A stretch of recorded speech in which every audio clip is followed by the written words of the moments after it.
Good. All right. Well, welcome everyone. Thank you for being here tonight. It's a very exciting evening. Welcome to the CAHL Virtual Series 2020. We are here tonight to talk about emotional intelligence in healthcare. And we have a full house tonight and are very excited to see everyone. This is the second panel in our CAHL Congress Virtual Series. There's been a wealth of planning that went into preparation for tonight's event.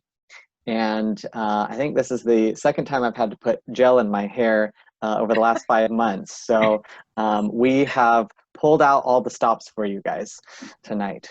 My name is David Betancourt, and I'm the co-chair of the Career Development and Transition Committee. And I've been very active with CAHL for a while, as well as their mentor program. And I'm very excited to start off the event. I'm going to just kick off with a couple housekeeping items for you all, and then I'm going to pass the ball. So a few items to touch base on here are tonight's event, you can get 1.5 qualified education units credits for tonight's event, and you can self-report that on my ACHE. There will be a post-event survey that will be sent out. Your feedback is extremely important in guiding our programming for future events, so please make sure to participate in that and submit your ideas and input. Please, as we go through tonight's event, submit questions via the chat box to the host, and we'll address questions throughout the event.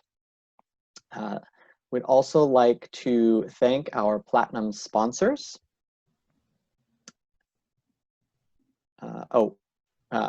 Yes. So we've got our Platinum sponsors listed, and we'd like to thank University of Phoenix, Greenwich Academy, UCSF, and Aya Healthcare. And then we'd also like to introduce the American Nurses Association Mask Up campaign, which CAHL is proud to support. Please post pictures of yourself and family and friends on social media using the hashtag #MaskUp, along with a few words about who you are masking up for. Now I'm going to hand it over to Sarah Kahn. Sarah Kahn is the CEO and principal at CIG Inc., a boutique business strategy and transformation consulting firm, and co-chair of the CAHL Congress Virtual Series.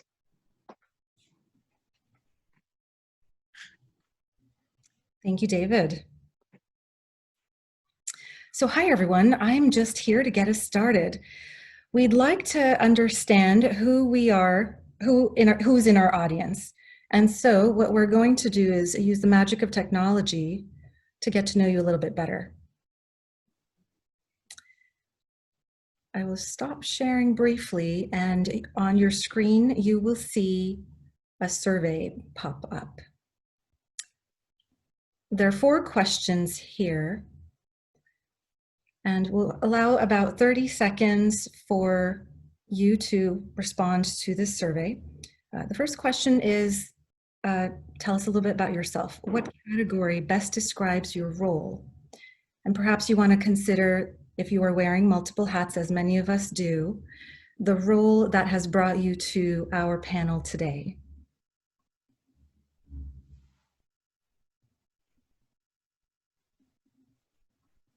Are you all able to enter?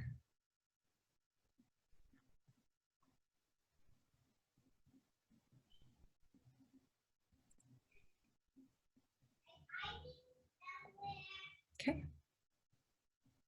Looks like it's asking us to submit all questions before we submit.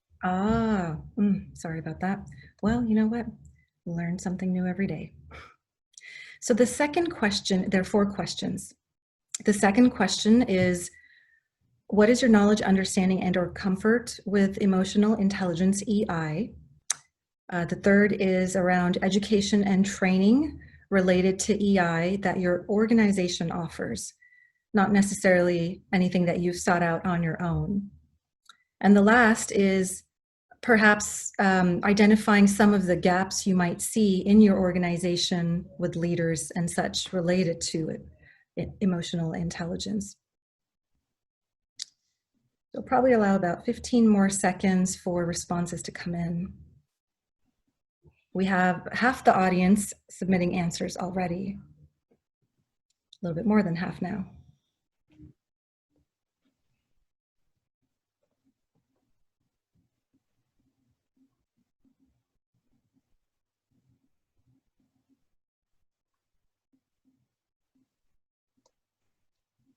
Okay, just about 10 more seconds here.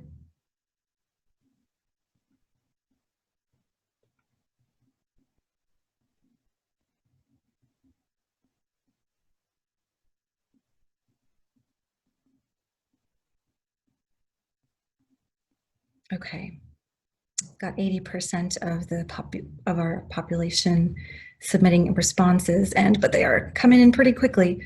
So I think we'll cap it here, knowing that we're probably seeing a good representation of our participants. Are you all able to see the survey results right now on your screen?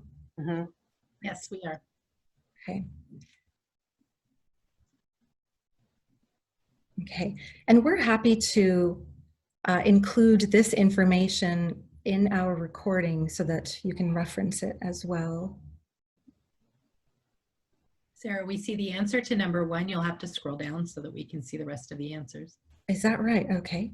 I see all 4 at the same time. Okay. You can scroll down yourself, I think. Oh, you can. there you Yeah. go. To the right. Got Perfect. it.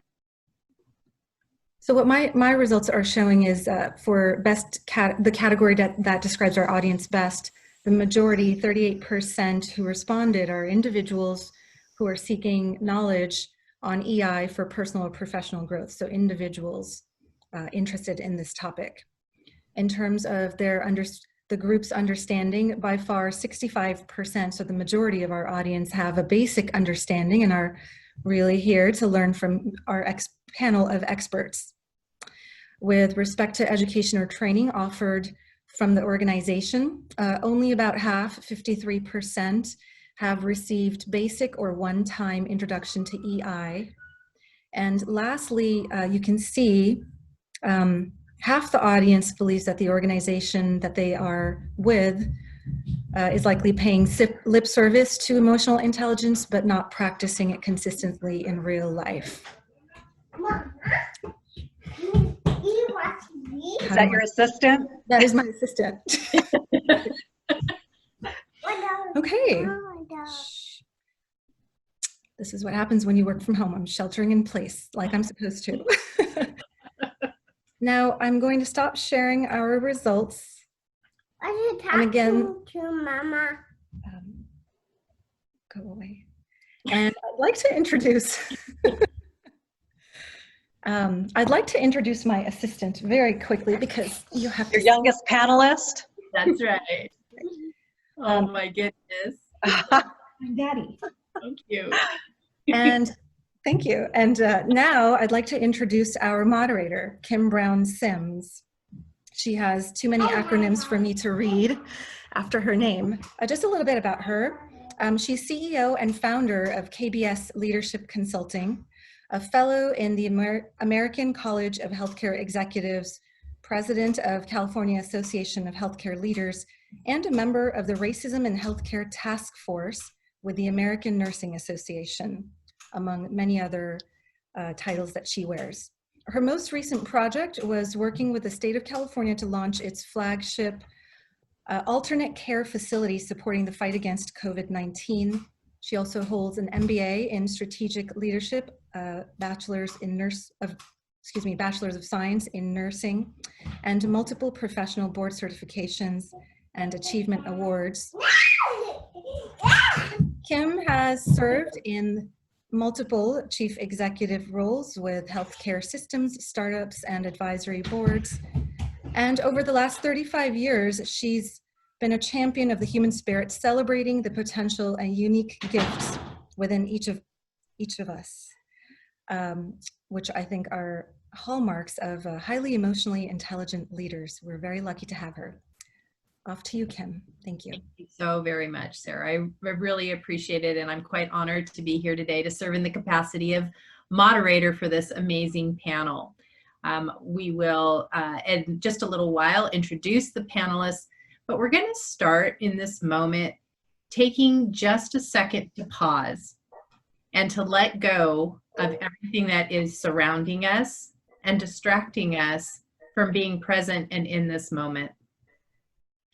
If you think about it, when we take a moment for ourselves, we allow ourselves to be present, we allow ourselves to be enriched, and this energy allows us to enrich the lives of those that we serve. So if you will, for just one moment, take a seat back, be comfortable, drop your shoulders, and take a couple of deep breaths with me. In through the nose, out through the mouth.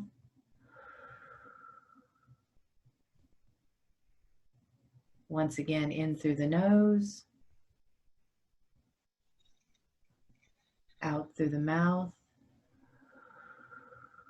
Each time feeling your shoulders drop and becoming more relaxed and focused on the information that's going to be shared with you. One more time, in through the nose and out through the mouth.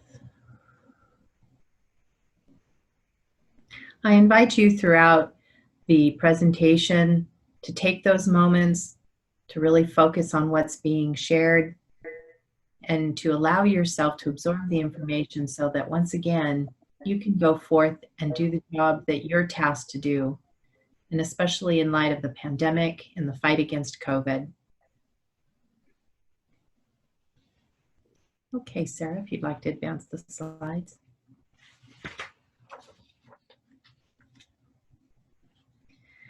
Today, our topic of conversation is emotional intelligence.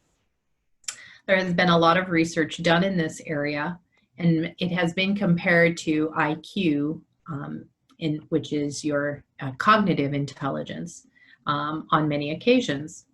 Cognitive intelligence is static, where emotional intelligence, you're able to grow, it flexes, and as you acquire more skills, you're better able to adapt to your emotional intelligence.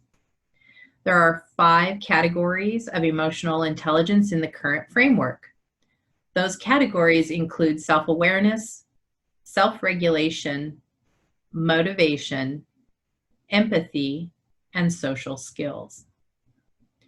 Self-awareness is the ability to recognize and understand your moods, emotions, drives, as well as their effect on other people.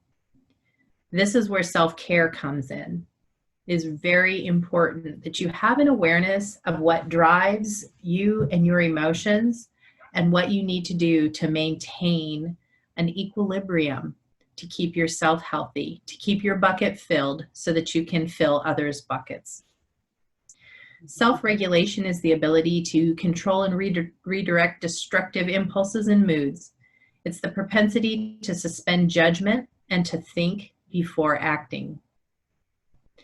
Motivation is a passion for the work that goes beyond money and status.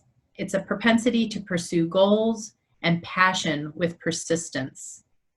That's that purpose-driven life we've all heard so much about.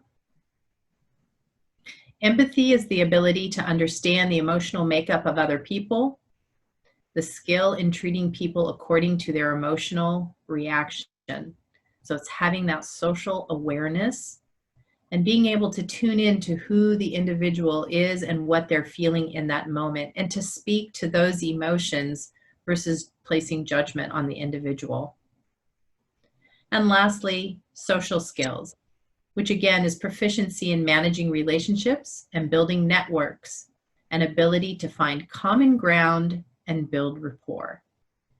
This is the foundation for emotional intelligence, which we're going to dive into more today.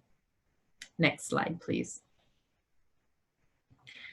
Why is emotional importance why is emotional intelligence important to us?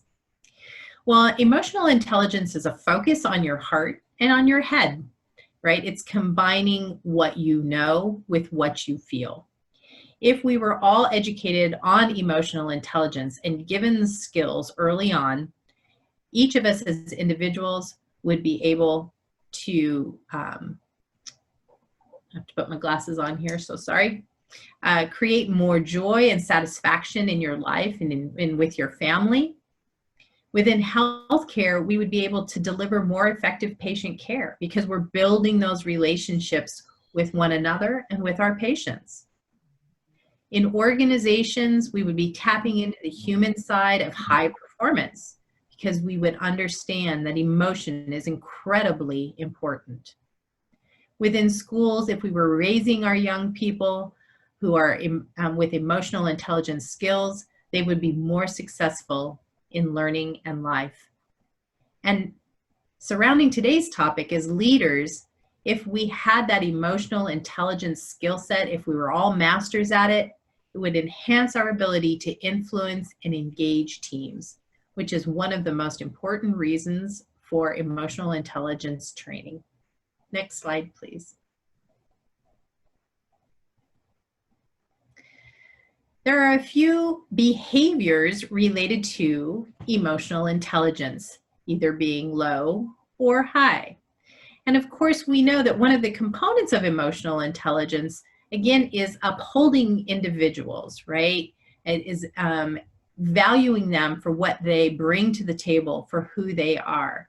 So in our leadership model, we really want to look at focusing on behaviors and or outcomes when we're engaging with individuals to help them grow.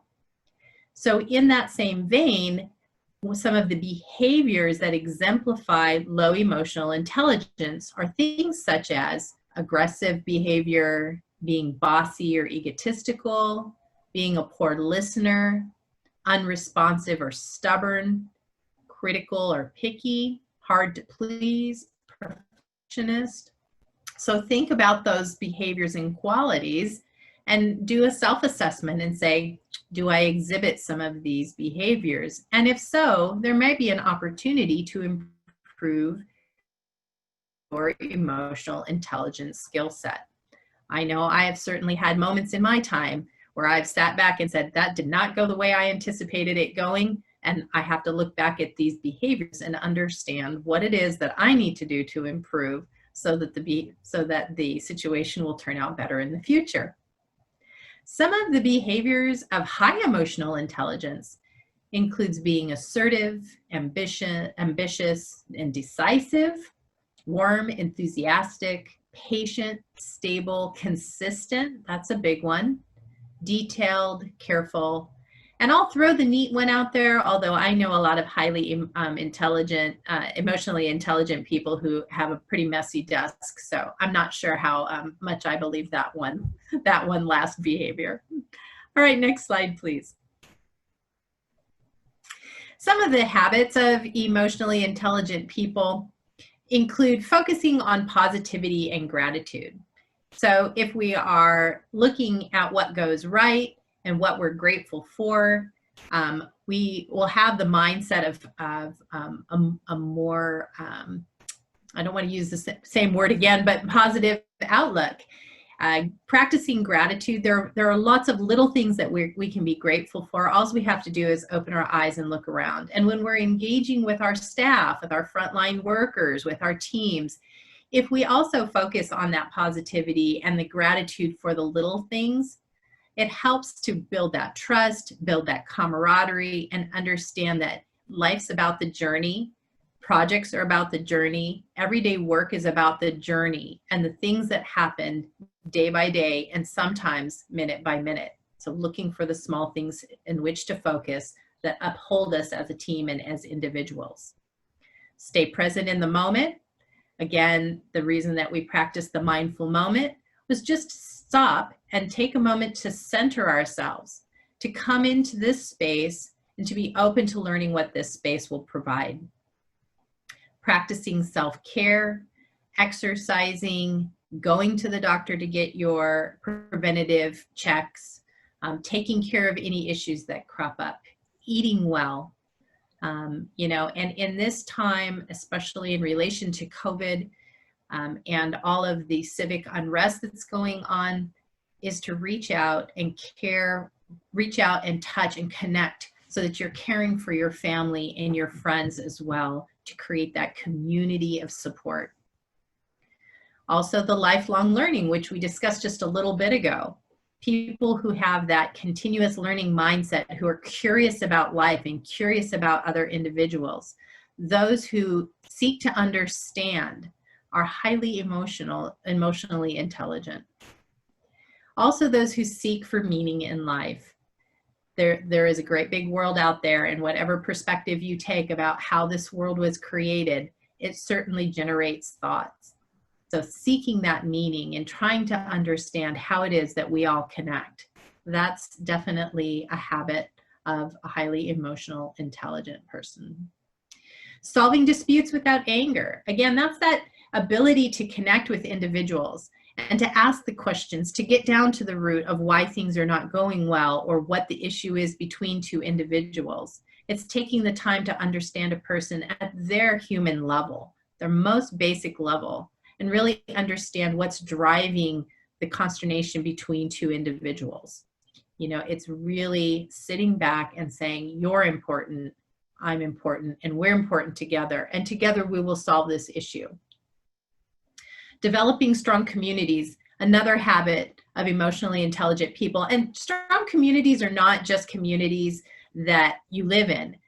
It's most definitely important that you engage, that you volunteer, that you do what is going to support the community in which you live. But we're also talking about the community of your family, your friends, the school you're attending, the workplace. There are lots of communities within your life. Being a part of developing those strong communities and understanding that there's a world outside of yourself is really important. And again, a habit of emotionally intelligent people. Wayne Dwyer, who is a known, renowned psychologist, says, fix the problem, not the blame. And that is most definitely a habit of emotionally intelligent people.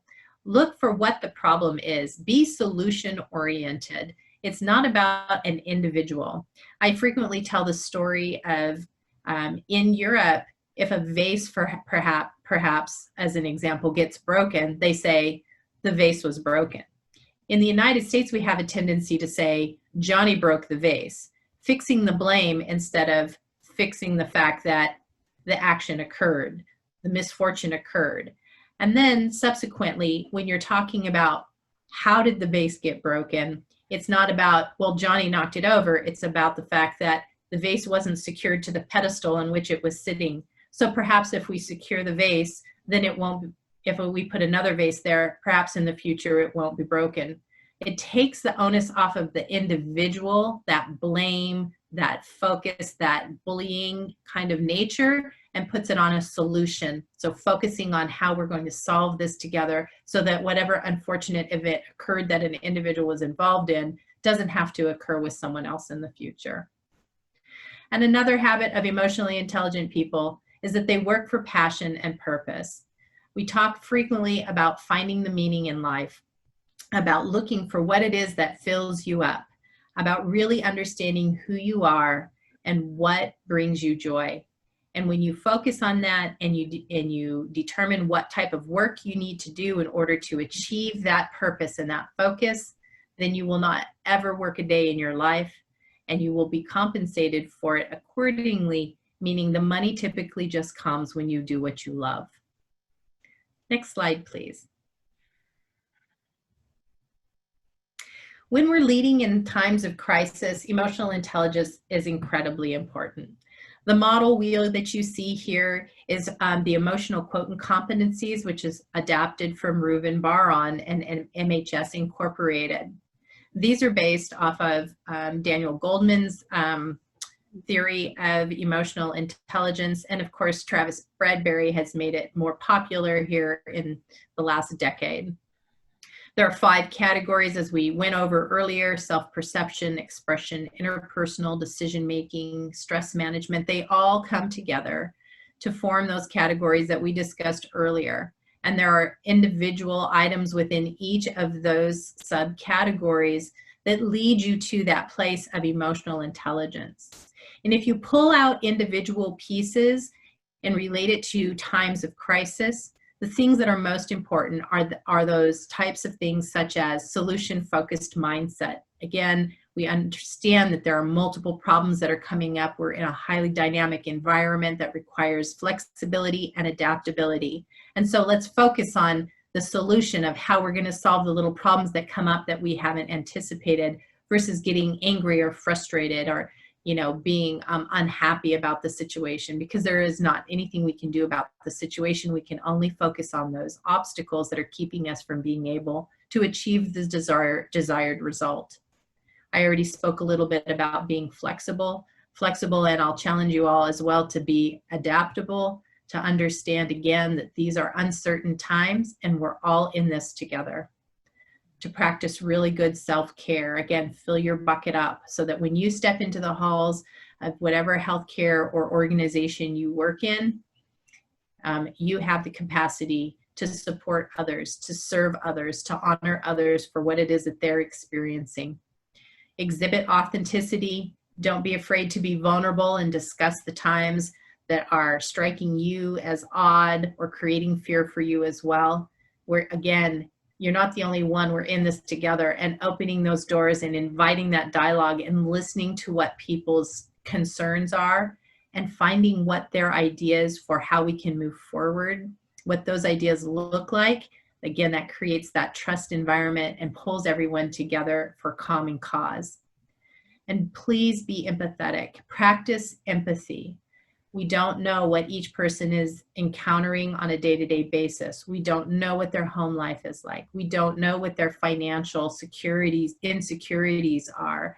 We don't know what is happening within their families or who they've lost to COVID. Now more than ever, it is incredibly important to practice empathy. And empathy is one of the most classic examples. Having high empathy is one of the most classic examples of having high emotional intelligence. So with that, we're going to jump into the introductions of the amazing panel that we have here with us today. So I am going to start with Trish Rodriguez. Trish is responsible for health plan and hospital operations at Kaiser Permanente South Sacramento. Guiding teams and leaders to create successful execution on objectives is at the core of leading a very large organization. Emotional intelligence has been a foundational skill developed as a healthcare professional with over 30 years of experience across a variety of roles. Self-awareness, empathy, and inquiry is at the heart of her management approach. We welcome Trish to our panel. Next, we have Dr. William Kuhn. Will is a clinical professor of medicine at UCSF and Associate Chief Medical Officer in Quality and Lean at Zuckerberg San Francisco General Hospital and Trauma Center. His best days are spent as a provider, a teacher, a quality improvement coach, and a member of ZSFG's strategic team in developing a culture of lean and performance improvement. This includes work as a COVID provider and a member of ZSFG's equity team. Dr. Kuhn brings lessons and insights from his practice of emotional intelligence as a clinician, executive leader, and champion of continuous improvement culture at ZSFG. Thank you, Dr. Kuhn, for being a part of our panel today. Thanks for having me. Next, we have Laura Perez Earhart.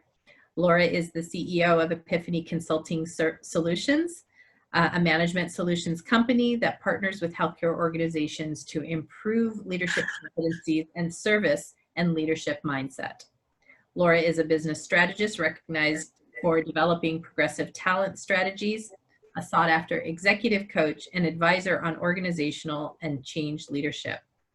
She's a thought leader and subject matter expert with 25 years of experience in emotional intelligence, organizational development, performance change management, and transformational leadership. Laura holds a dual bachelor's degree in business management and business administration and an MBA. Welcome, Laura, to our panel.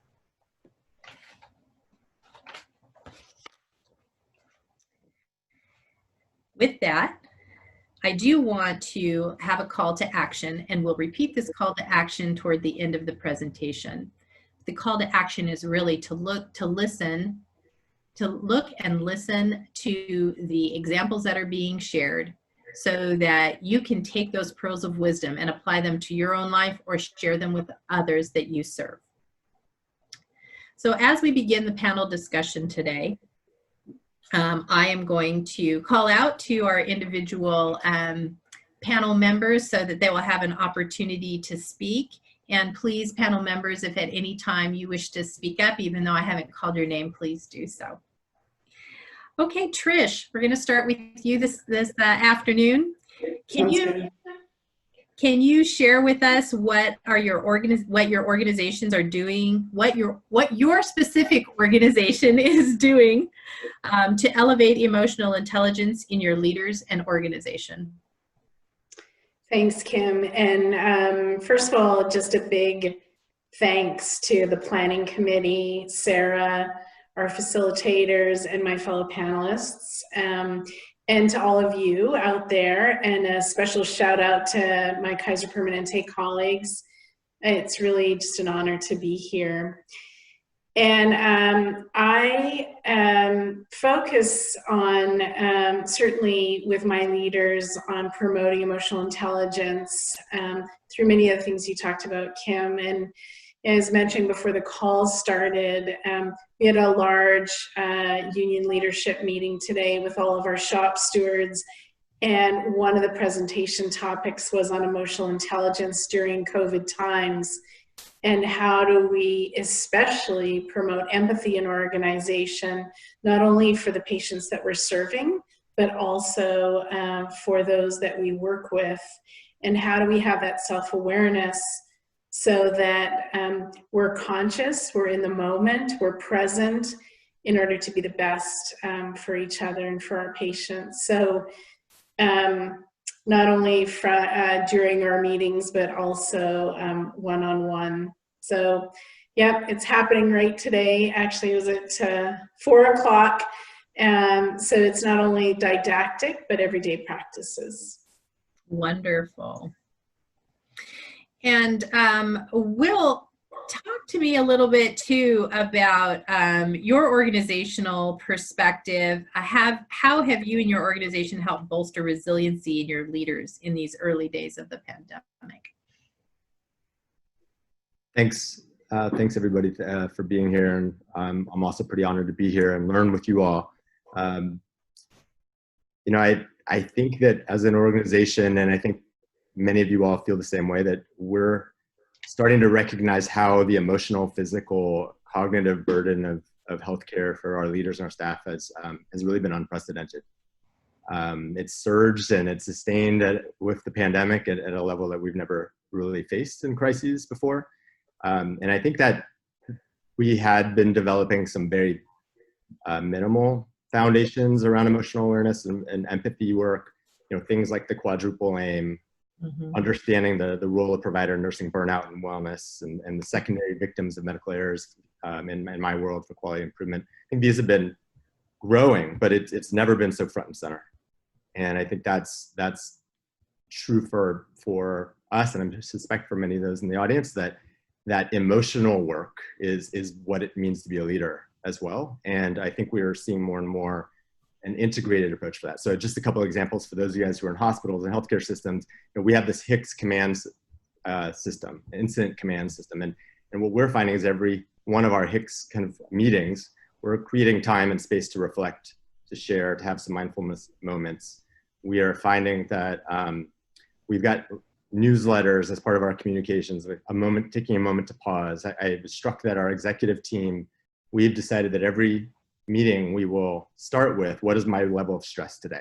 A scale of 1 to 5, right? And we were 3.6 this week. I think it's going to be a little higher next week. So I think that the integrative approach, I think, has been really the key. It's not just something else that people do on the side. And I just offer, I know we want to make this individual as well. For myself, I think we've integrated into a lot of our QI skills. So for some of you, I recognize some faces. I have a practice of leader standard work. So kind of what are the habits that I hope to show up and develop over time? And there are three that I've found myself really focusing on. And it's one is, can I shut up and not charge into a conversation with my emotion in the moment and listen with genuine curiosity? So a piece of that self-awareness and regulation, I think, is a piece. Second, what have I done to understand the challenge and practice that empathy? And the moment that is, whether you're at the bedside, in the hallway, in a board meeting, critical. And then what am I learning about passion? In a mission-driven organization like ours, where we have people who are working in the safety net, tying passion to kind of an offering of help and support and next steps has been critical for me. So I absolutely love what you said, and it lends itself to the conversation around a traumatized workforce. We already know that so much of the population has experienced adverse childhood events, and that a large percentage of the population has experienced trauma within their lives. And this pandemic and this civil unrest just compounds that traumatic environment. And it becomes even more important in this vein, in this space, that we stop and reflect on how we are impacted by it and what these experiences bring up for us. Because if we don't have that awareness of what that brings forward in the moment, then we can't effectively, one, self-regulate, but then also be empathetic to those who are experiencing the same types of trauma, and specifically related to our workforce, which we'll dive into a little bit later on. But Laura, let's talk a little bit now about innovative practices and tactics in relation to resiliency. So what are those approaches that you're utilizing or teaching to keep the staff and your leaders resilient with no predictable end date of COVID-19? Yeah, so it has a lot to do with the ongoing training and development. Some of the organizations that I've worked with and continue to work with are doing a beautiful job at keeping these ongoing training courses, whether they're Leadership Academy courses, bringing in professionals like myself, like yourself, Kim, to the forefront to coach and advise these people of how to adapt and stay flexible and resilient with the changing times. So a big part of it for me personally is helping them to look at and lean into what it is to discuss and help navigate the organization and their teams through fear. The epic amount of fears that are going on right now. And general models would be, in training and development, but in conversations, whether it's with a team or one-on-one, and that's constant, by the way, that communication pipeline needs to be constant when it comes to resiliency, getting teams and getting these individual leaders to focus on what the opportunities are and what's possible today, not focusing on, the tough part of it, but looking at, instead of feeling stuck, and that's a big part of what I hear is I feel like we're pinned in a corner, we're stuck. So a lot of those models are built around looking at opportunities and exercising those opportunities, but also reinforcing the team, the collaboration, and the communication as far as tactics and approaches, and those are huge. I've seen in the beginning where people feel either isolated, they're feeling siloed, they're feeling that very overwhelmed.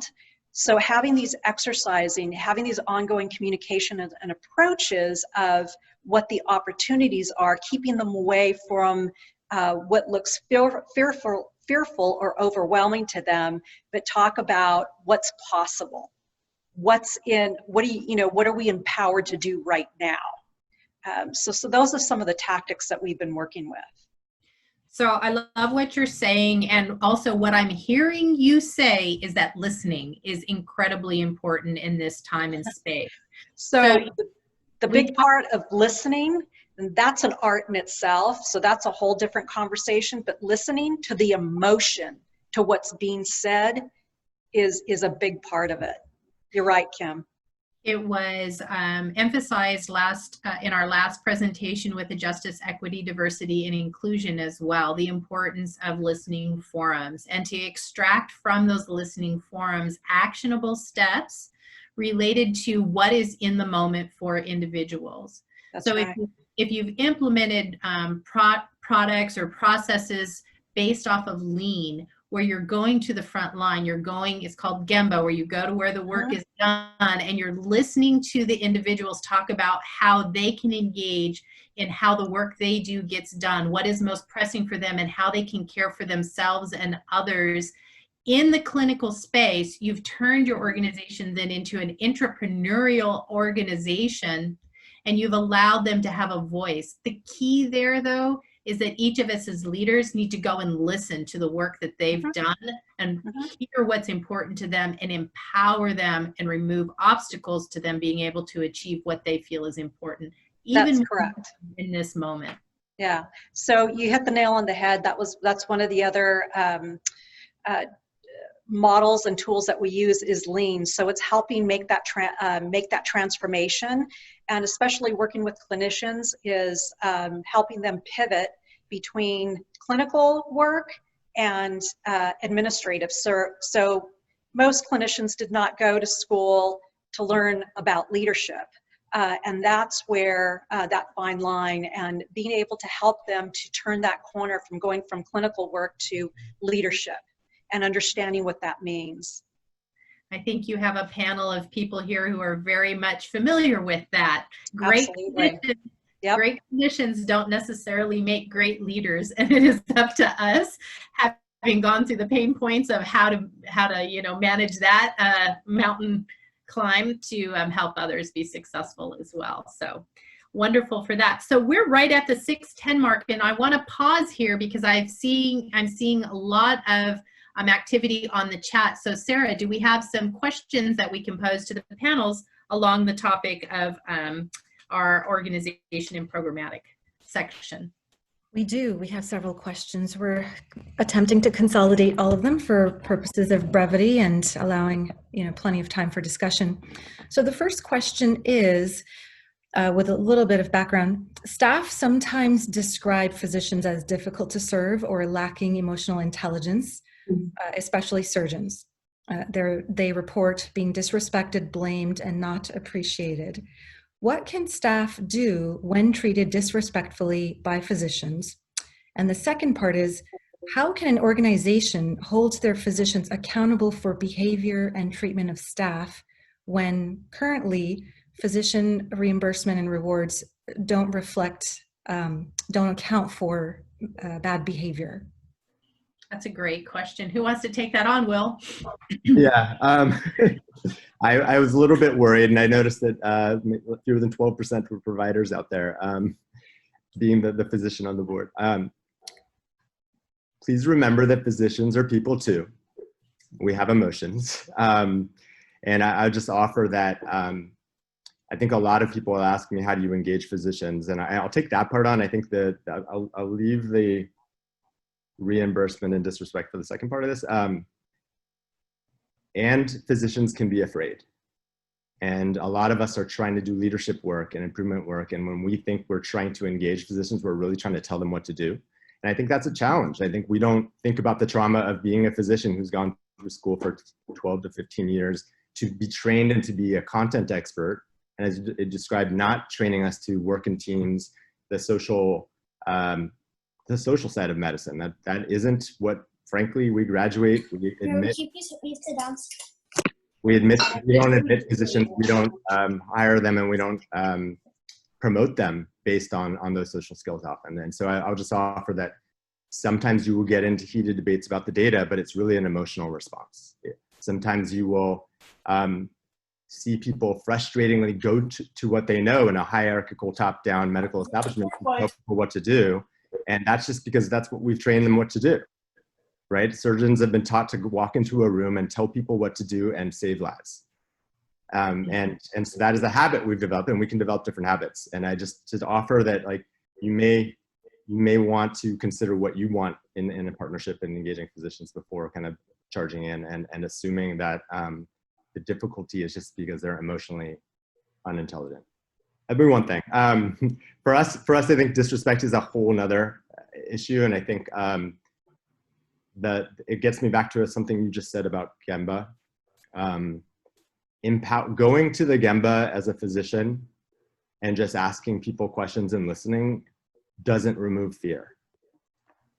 And so just you have to try many things and many practices to kind of undo decades of hierarchy. And for some of my staff who've been doing this for 10, 20, 30 years, they've learned not to speak up, not to feel empowered, and to feel traumatized. And so I think respect goes both ways. And I think we haven't done enough to support physicians to also learn how to respectfully respond in those circumstances. So I'll leave it at that. Thank you for that, Will. And you're absolutely right. It's being empathetic to everyone's situation.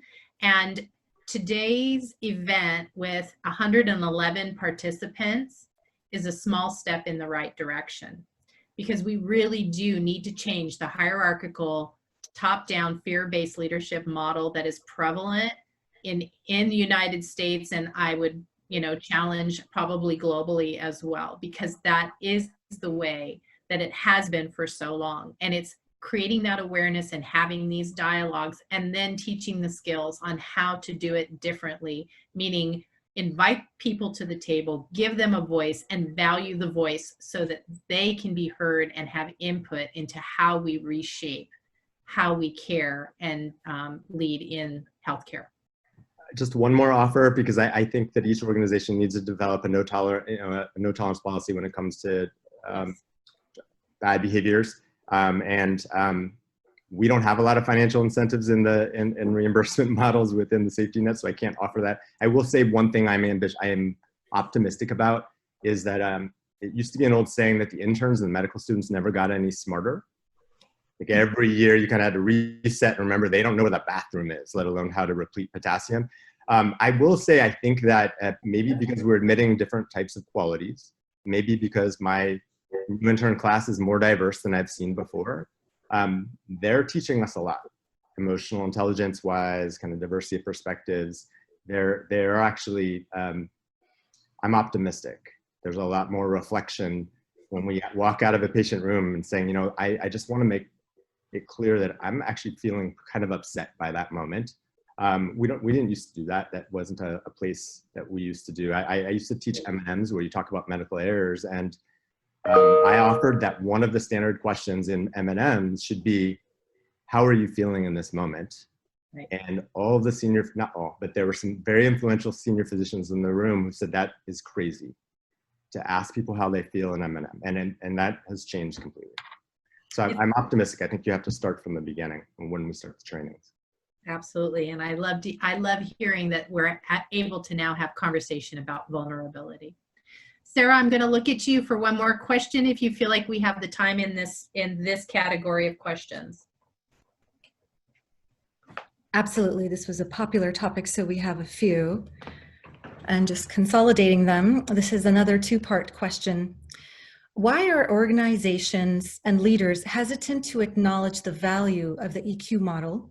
This is referencing Daniel Goleman's EQ model, and recognize people who role model it, part one. And part two, what actions can we take to create an environment where we listen better and for our teams to express concerns that they have? Trish, do you want to take this one on? Sure. Thank you for the question. I think sometimes organizations don't embrace it because the leader themselves hasn't learned what it means. And so taking the time, that self-awareness and understanding, if the leader in the hierarchy promotes it, I believe I have to be a role model for emotional intelligence, and it promotes a cascade effect. And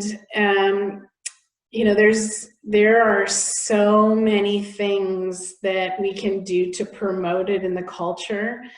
One of the best things that we can do is have practices that encourage it, whether it's listening sessions, whether it's didactic training, whether it's practices, something that we do at South Sacramento to express gratitude is we open every single meeting in our organization with a caring moment where an individual has the ability to express their gratitude for one of their colleagues, or it could be a patient expressing gratitude. So I think that a way a leader encourages it in the organization is through rituals and practices that let individuals who may be timid or not trained or used to it just experience what it feels like.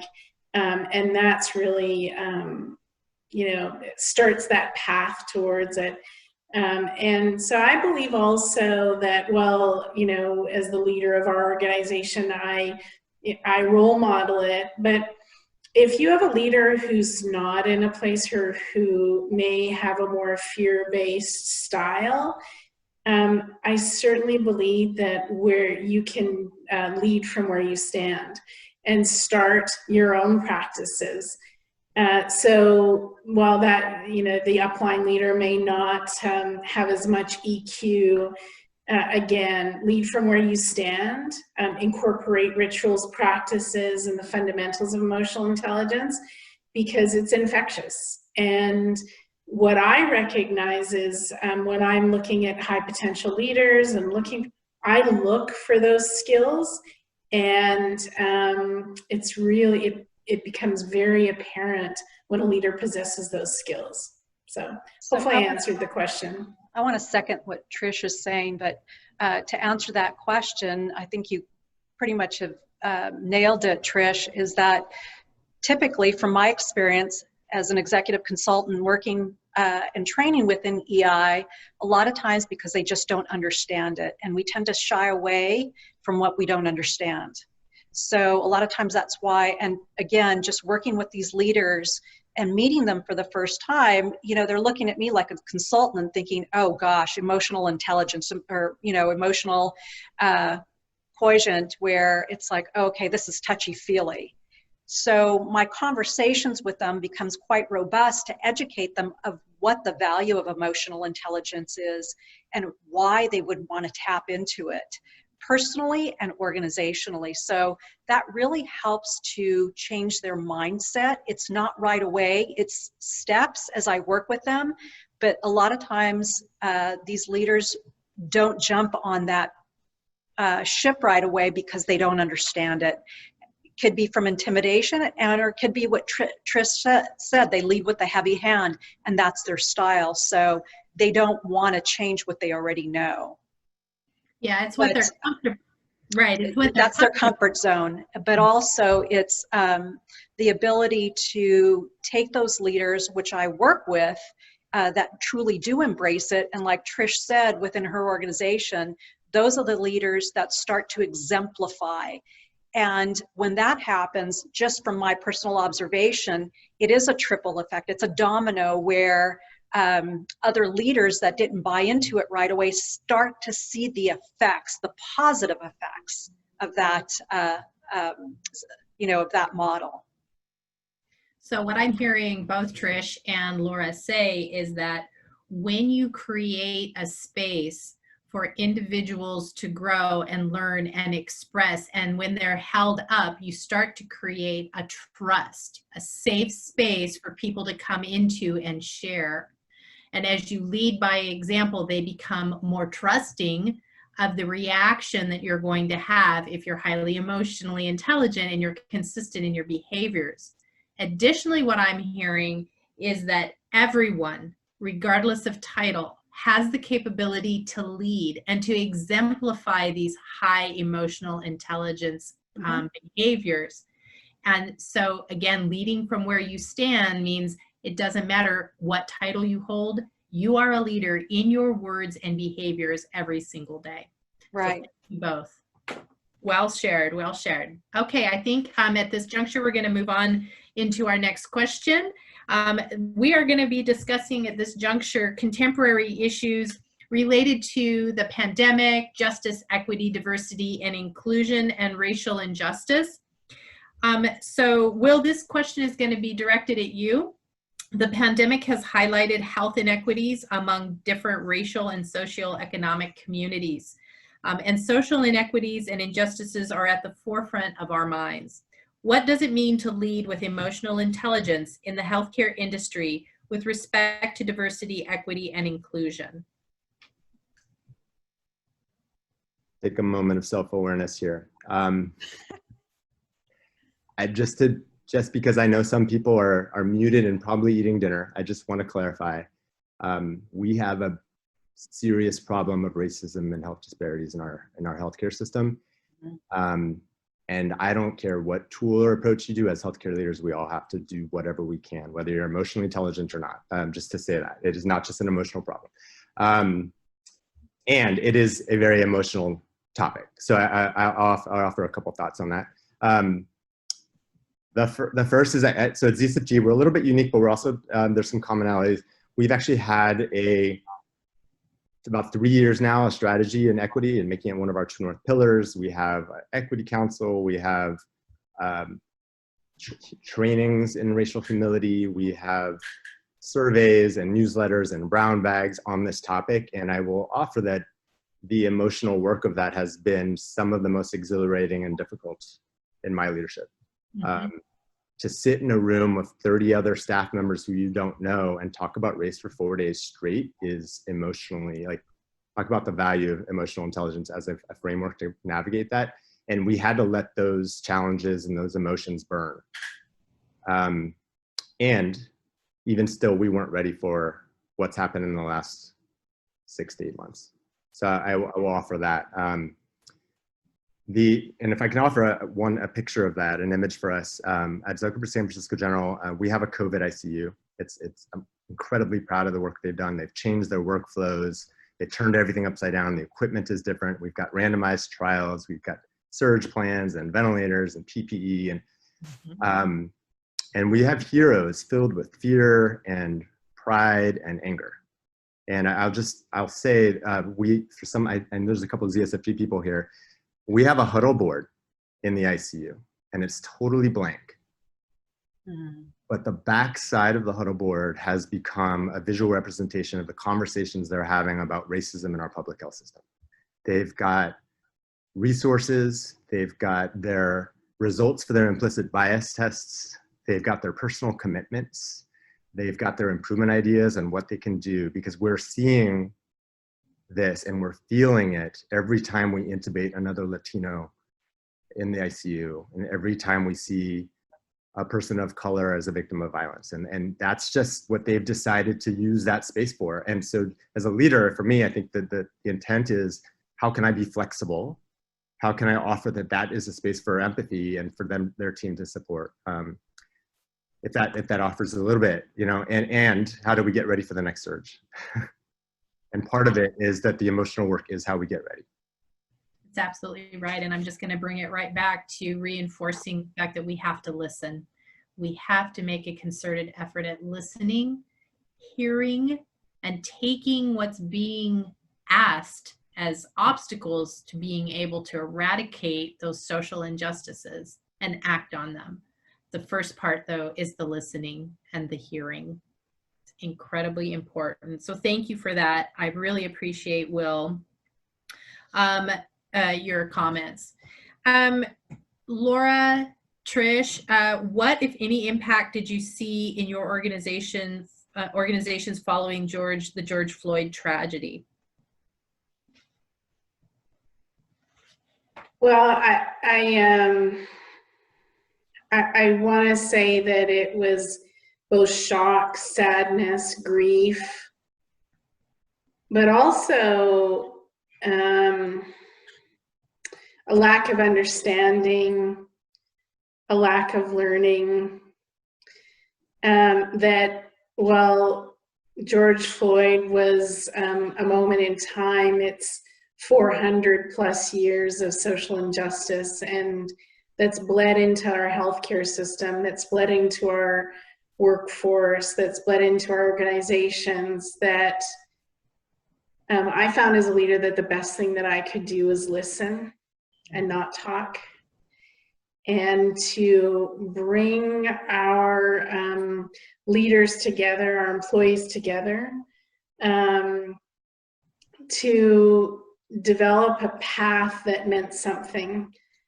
And especially to our African American employees and leaders in this time, what made sense as a way to bridge this very momentary grief, this long-standing grief in a moment of time that meant something, because it's such a personal and profound situation that we didn't want to mess it up. And what our leadership committed to is, you can react and respond in a moment in time, but what we understand is that it can't just be a moment of time, that it has to be a lifelong dedication to this. And the best thing that I can do as a leader is to listen and incorporate those elements of emotional intelligence. And the biggest one is empathy, and self-awareness and learning. So I certainly, as a leader, have tried to understand more and to listen. I appreciate those remarks. And, you know, I have to say that even myself growing up in a melting pot outside of an Air Force base, we had a multitude of ethnicities around us all the time. And, you know, I grew up just one of many. I still find myself, based off of the social constructs, what we hear on TV, you know, just the accepted language, sometimes expressing an unconscious bias, and it catches me by surprise because I feel I'm hyper aware of it. And it's even surprising to me. For instance, I have a dear friend who I've had known since we were 8 years old. He's a Black man, and we recently had lunch together, and we were talking about the social and civic unrest that's going on. And he was saying, yes, you know, I go into stores and I don't ever touch anything unless I am putting it directly into my basket, because as a child, I touched something to see if I wanted to purchase another one of one that he had already had in his pocket. And he was pulled aside, even though he was with a group of his white friends, he was pulled aside for potential shoplifting because the one that he already owned, they felt he stole from the shelf. And that type of stuff impacts me so strongly because you don't stop and think about how other people's behaviors have had to be modified or reshaped because of this racial profiling. So it's impactful, and I think that you know, having that awareness and inviting that dialogue is most definitely the direction you want to go. Will? Yeah, no, I think the inviting is an important piece. I just don't want people to, again, to highlight, listen sounds very passive. And so I think the intent here is, how do you proactively listen, and how you ask the question, and who is not afraid to talk to you and share, or actually takes a lot of work.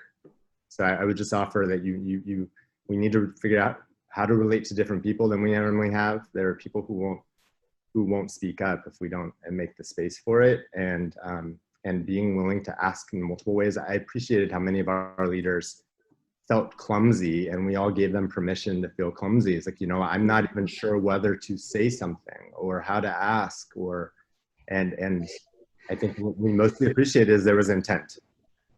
And I think that, so just to offer, it's not just the act of listening. It's really dropping your status, making yourself vulnerable, priming those conversations, probing as you can. I think that's important. And it's also, again, teaching those skills, because that's what's a part of being emotionally intelligent. Because if you yourself are defensive and fearful, you're going to respond that way, and you're not going to be able to create that trust in that safe space. So again, leading by example and being sure that you're opening the door. And I love the word that you used, which was intent. We have to have intentional listening. Yeah. So I want to piggyback on that.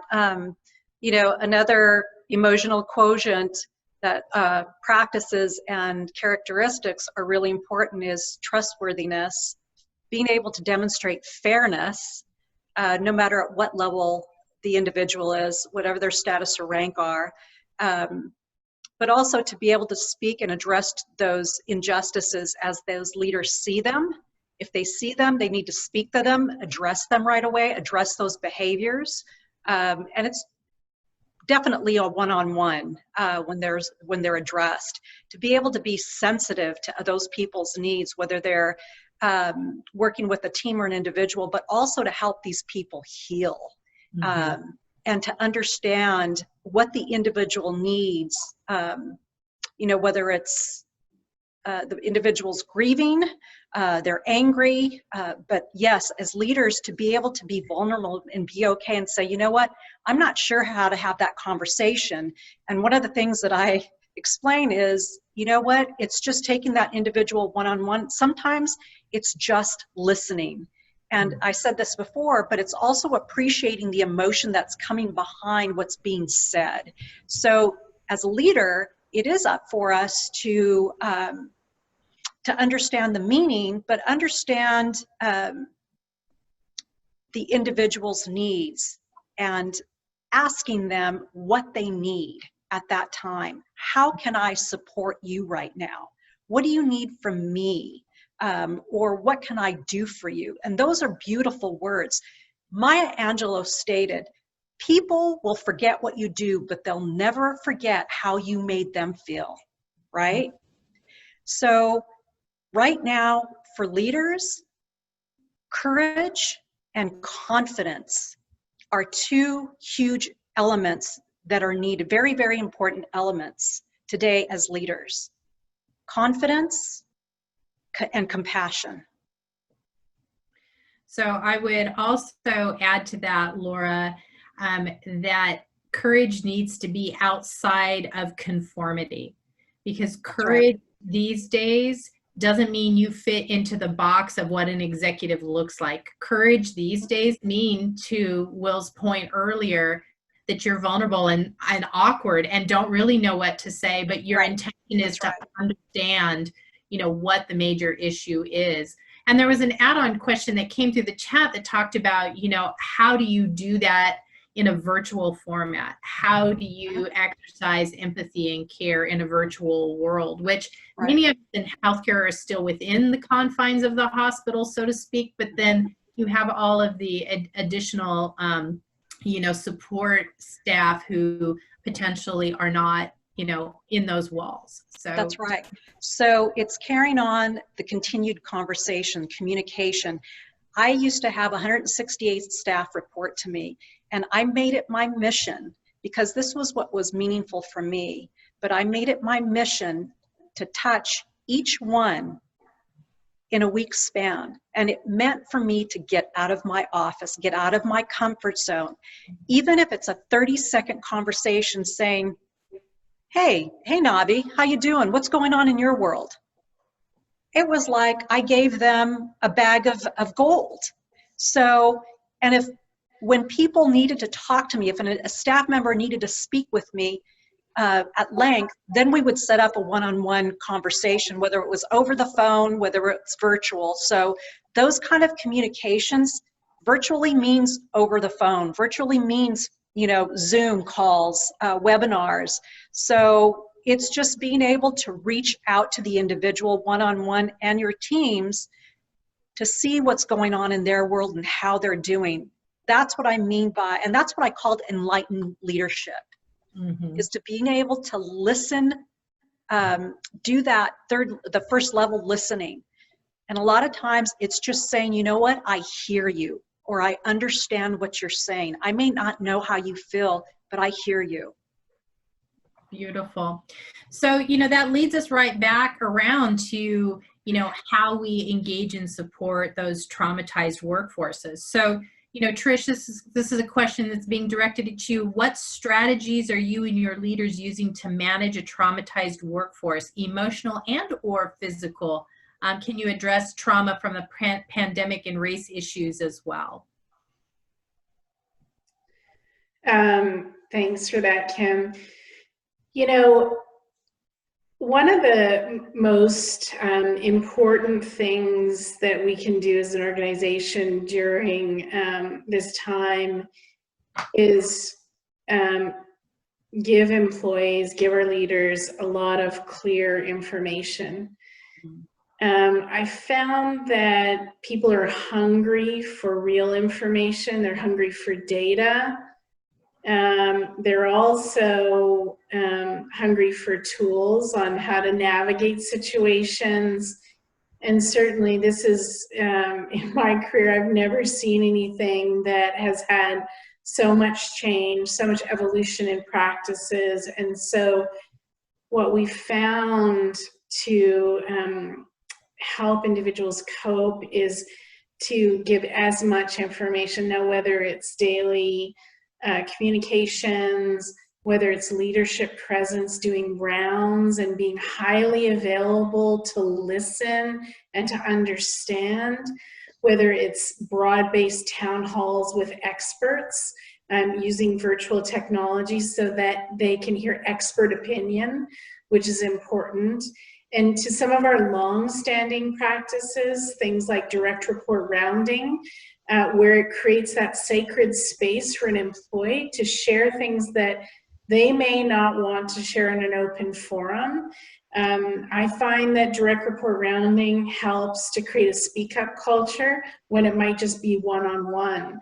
So similar to what Laura said is that presence, empathy, listening can be done, and that has helped us really create as much stability and certainty.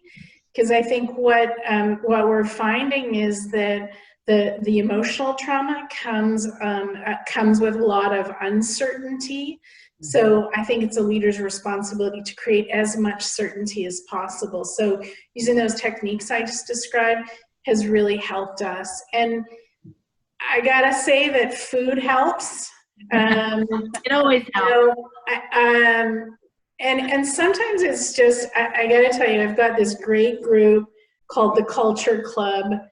And sometimes it's just them, they get dressed up in crazy costumes and they bring a huge bucket of chocolate out and they have joyous faces, now covered by masks, but that positive spirit and energy, like 10x it, and they bring chocolate or oranges, and I just love them so much for doing that.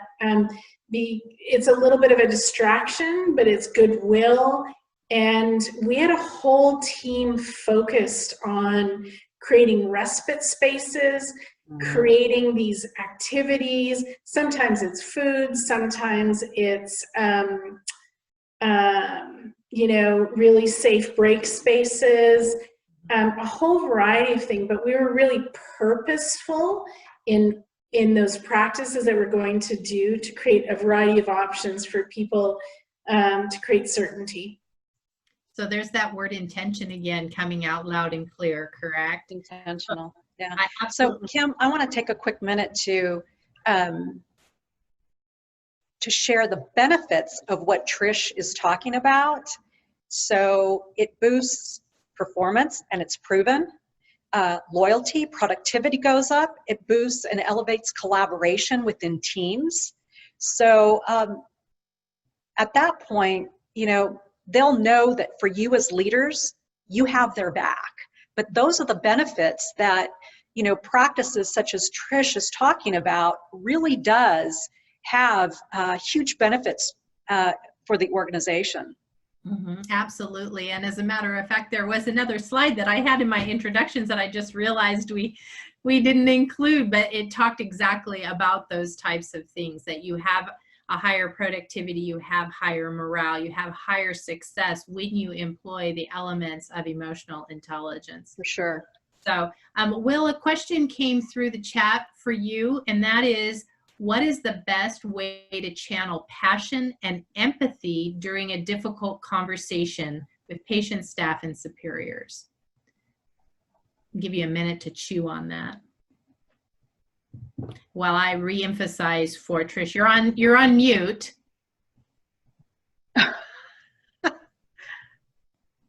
You're on mute. Can't hear you. Turn off your mute. He says he's turning it off. Sarah, is there anything you can do to help Will? Absolutely. Okay, so I'm going to re-emphasize what Trish was saying earlier, that presence. Oh, there he goes. I Presence. got muted by the host. Maybe your assistant. Maybe that was a signal for me because we're getting close to the hour. The passion, how do you channel passion is the question. Let me read it again so that I am articulating it appropriately. What is the best way to channel passion and empathy during a difficult conversation with patients, staff, or superiors? I bet you all have better ideas than I do. I warned you all, I don't necessarily consider myself emotionally intelligent, but I practice asking a lot of questions.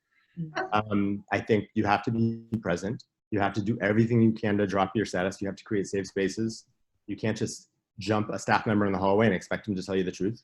And then you have to, so in our organization, we've trained, I think it's now like about 700 people in a practice of humble inquiry. So open-ended questions that come from genuine curiosity about that person to let them tell their story.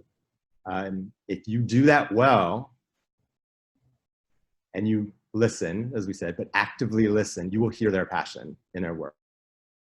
Back what you're hearing them say. So what I heard you say was, because if you're not hearing what it is that their intention was, they will correct you. And so those are simple tools and techniques that you can use, but we sometimes forget, especially when we're uncomfortable with the dialogue that's happening.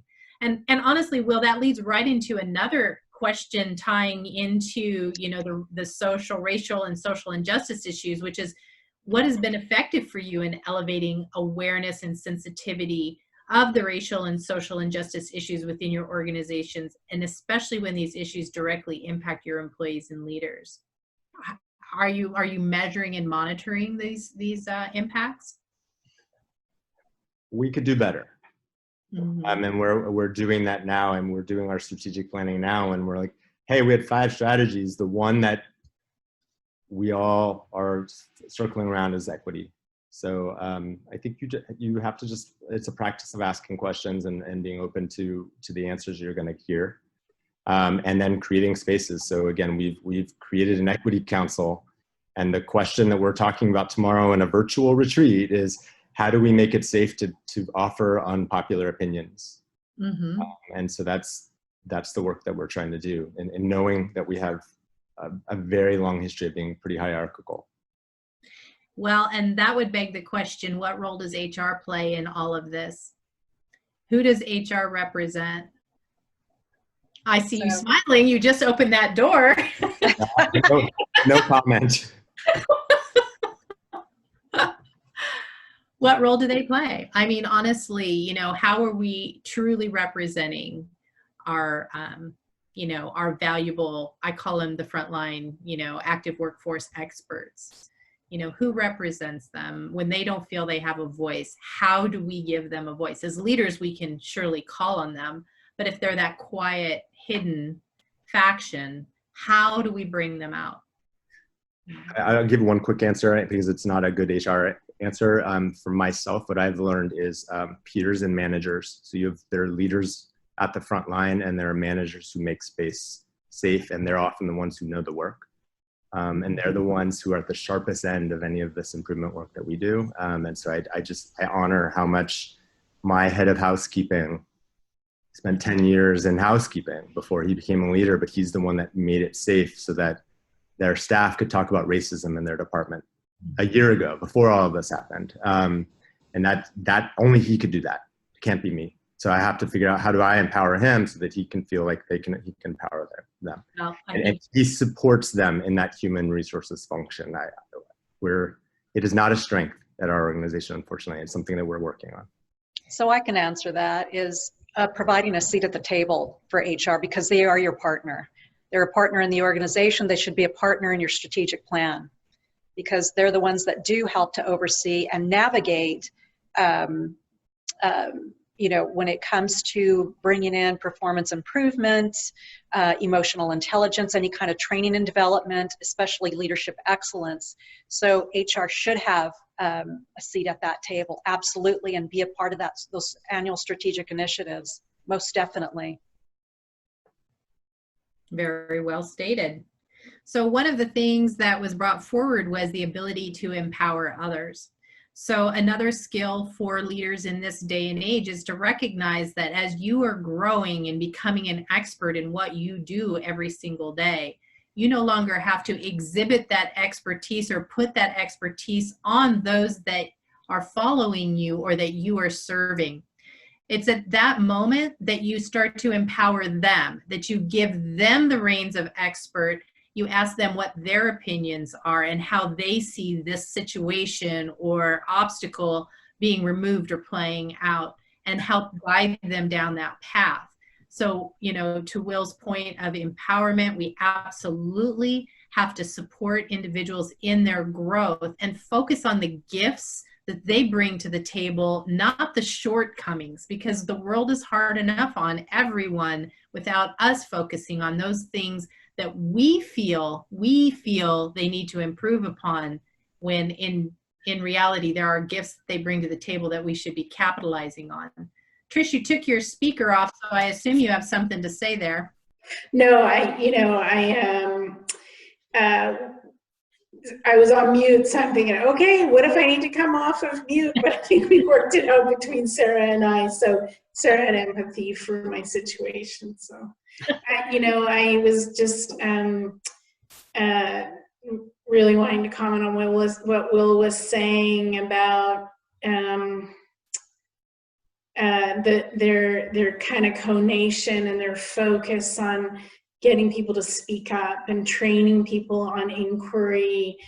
I love that humble inquiry. I want to learn more about that, because as much as we try to create a speak up culture, and we certainly try to with our visual management systems and our huddles and training many of our frontline employees on performance improvement, and it's just never enough. And part of emotional intelligence is kind of realizing that and pursuing the right thing. It's what our patients deserve. So I'm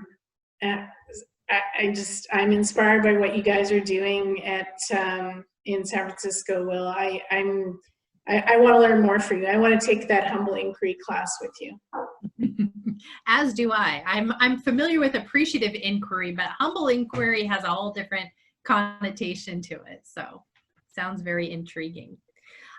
Let's throw this question out for, I think Laura has a specific interest in this. How do senior executives use EI to manage and break through business challenges that may hinder greater diversity, equity, and inclusion within organizations?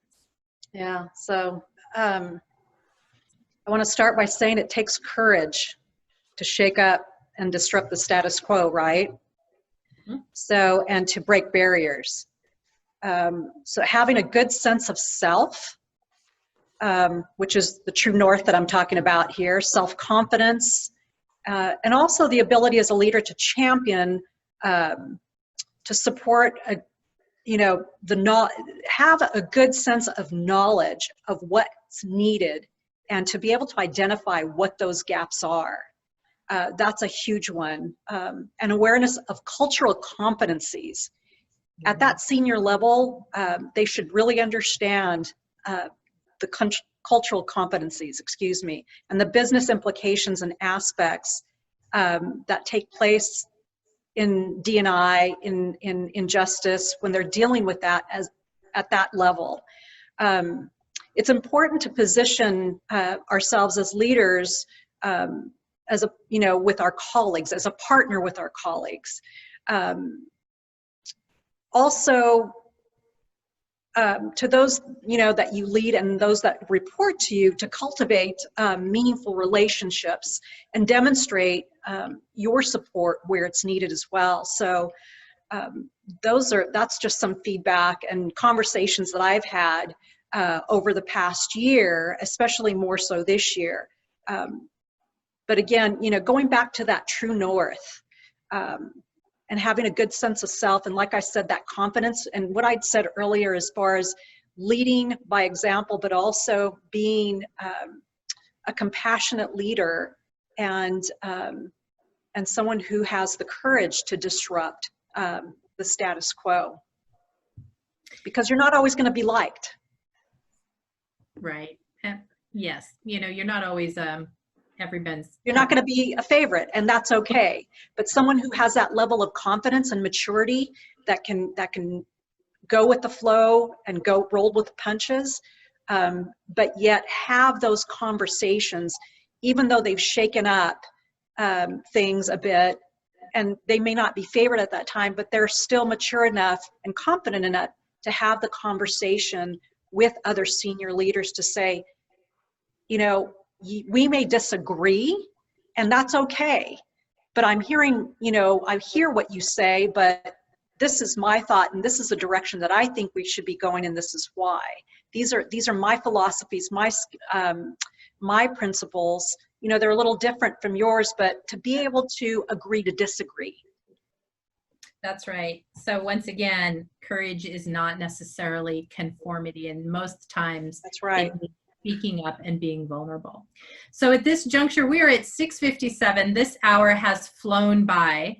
It's been absolutely amazing dialogue. I just want to reinforce a couple of the takeaways. We have to reinforce team collaboration and tactics. We have to listen with intent and vulnerability. Equity councils, surveys, and brown bag luncheons are some of the ways to engage in intentional listening. We have to have clear information and data to give to our frontline so that they can feel as if they are grounded. We have to be present, we have to be empathetic, and the more you do this, the more it creates consistency and certainty. We're going to really dig into humble inquiry and implement it in all of our organizations. We need to let people tell their stories, be active listeners so that we can hear what passion comes forth and know which direction to go.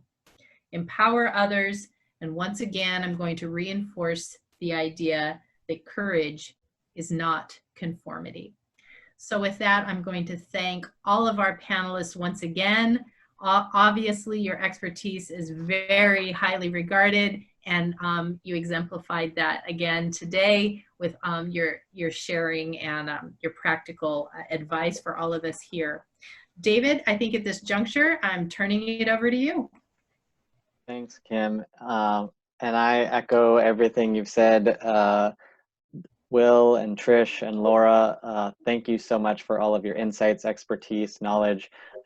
We could clearly see the passion that you feel for this topic, and it comes through, and we appreciate everything that you're doing for your organizations and the communities that you're serving. So a quick call to action from, you know, if you enjoyed this information and got a lot out of it, please make sure to reflect on it as you go into your evening, and try to apply a minimum of 2 strategies or tactics that you learned during this discussion within the next 30 days. Then a couple other quick reminders. Post-event survey will be emailed to you.